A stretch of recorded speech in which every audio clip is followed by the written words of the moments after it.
ಎಲ್ಲರಿಗೂ ನಮಸ್ಕಾರ ಸ್ನೇಹಿತರೆ. ಚಾಂಪಿಯನ್ಸ್ ಟ್ರೋಫಿ 2025 ಯಾವುದರಲ್ಲಿ ಫ್ರೀಯಾಗಿ ನೋಡೋದಂತ ತಿಳ್ಕೊಂಬರೋಣ ಬನ್ನಿ. ಅದಕ್ಕಿಂತ ಮುಂಚೆ ಯಾರೆಲ್ಲ ಚಾನಲ್ಗೆ ಸಬ್ಸ್ಕ್ರೈಬ್ ಮಾಡ್ಕೊಂಡಿಲ್ಲ, ಸಬ್ಸ್ಕ್ರೈಬ್ ಮಾಡ್ಕೊಂಡು ಬೆಲ್ ಐಕಾನನ್ನು ಆಲ್ ಇಟ್ಕೊಳ್ಳಿ. ಹಾಗೆ ವಿಡಿಯೋಗೊಂದು ಲೈಕ್ ಕೊಡೋದು ಕೂಡ ಮರಿಬೇಡಿ. ಇನ್ನು ನಿಮಗೆಲ್ಲ ಗೊತ್ತಿರ್ಬೋದು, ಇವತ್ತು 19 ಅಂತಲೇ ಹೇಳ್ಬೋದು ತಾರೀಕು. ಫೆಬ್ರವರಿ 19ರಿಂದ ಚಾಂಪಿಯನ್ಸ್ ಟ್ರೋಫಿ ಮೊದಲನೇ ಪಂದ್ಯ ಆದರೆ ನಡೀತಾ ಇದೆ. ಇವತ್ತು ಮೊದಲನೇ ಪಂದ್ಯ ಬಂದುಬಿಟ್ಟು ಪಾಕಿಸ್ತಾನ ಮತ್ತು ನ್ಯೂಜಿಲೆಂಡ್ ನಡೀತಾ ಇದೆ ಅಂತಲೇ ಹೇಳ್ಬೋದು. ಅದು 2:30ಕ್ಕೆ ಇವತ್ತು ಮಧ್ಯಾಹ್ನ ಸ್ಟಾರ್ಟ್ ಆದರೆ ಆಗುತ್ತೆ.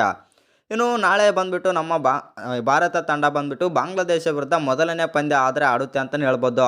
ಇನ್ನು ಈ ಪಂದ್ಯವನ್ನು ನಾವು ಫ್ರೀಯಾಗಿ ಯಾವುದರಲ್ಲಿ ನೋಡಬೇಕಂತ ನೋಡೋದಾಯಿತು ಅಂತಂದರೆ, ಇದೀಗ ಬಂದಿರೋ ಅಪ್ಡೇಟ್ಗಳ ಪ್ರಕಾರ ಜಿಯೋ ಹಾಟ್‌ಸ್ಟಾರ್ನವರೇ ಫ್ರೀಯಾಗಿ ಬ್ರಾಡ್ಕಾಸ್ಟ್ ಆದರೆ ಮಾಡ್ತಾ ಇದ್ದಾರೆ ಅಂತ ಅಪ್ಡೇಟ್ ಆದರೆ ಇದೆ ಅಂತಲೇ ಹೇಳ್ಬೋದು.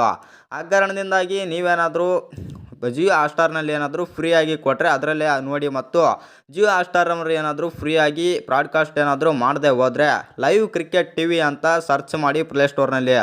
ಇನ್ನು ಈ ಆ್ಯಪ್ನಲ್ಲಿ ಬಂದುಬಿಟ್ಟು ಹಿಂದಿ ಮತ್ತು ಇಂಗ್ಲೀಷ್ ಎರಡೂ ಲ್ಯಾಂಗ್ವೇಜಲ್ಲಿ ಬಂದುಬಿಟ್ಟು ಫ್ರೀಯಾಗಿ ಬ್ರಾಡ್ಕಾಸ್ಟ್ ಆದರೆ ಮಾಡ್ತಾ ಇದ್ದಾರೆ ಅಂತಲೇ ಹೇಳ್ಬೋದು ಚಾಂಪಿಯನ್ಸ್ ಟ್ರೋಫಿನ. ಆ ಕಾರಣದಿಂದಾಗಿ ನೀವೇನಾದರೂ ಫ್ರೀಯಾಗಿ ನೋಡಬೇಕು ಅಂತಂದರೆ ಈ ಆ್ಯಪಲ್ಲೇ ಹೋಗಿ ನೀವು ನೋಡ್ಬೋದು.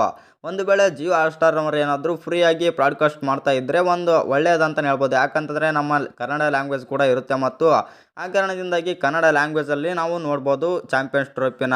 ಬ್ರಾಡ್ಕಾಸ್ಟ್ ಏನಾದರೂ ಫ್ರೀಯಾಗಿ ಜಿಯೋ ಹಾಟ್‌ಸ್ಟಾರ್ನವರು ಮಾಡದೆ ಹೋದರೆ ಇಲ್ಲಿ ನೀವು ಪ್ಲೇಸ್ಟೋರ್ಗೆ ಹೋಗಿ ಲೈವ್ ಕ್ರಿಕೆಟ್ ಟಿವಿ ಅಂತ ಹೊಡೀರಿ, ಸರ್ಚ್ ಮಾಡಿರಿ, ಮತ್ತು ಸರ್ಚ್ ಮಾಡಿದಾಗ ಲೈವ್ ಕ್ರಿಕೆಟ್ ಟಿವಿ ಆ್ಯಪ್ನ ಡೌನ್ಲೋಡ್ ಮಾಡಾದಮೇಲೆ ಅದರಲ್ಲಿ ನೀವು ಬೇಕಾದರೆ ನೋಡ್ಬೋದು. ಅದರಲ್ಲಿ ಬಂದುಬಿಟ್ಟು ಹಿಂದಿ ಇಂಗ್ಲೀಷ್ ಎರಡೇ ಲ್ಯಾಂಗ್ವೇಜ್ ಇರೋದು.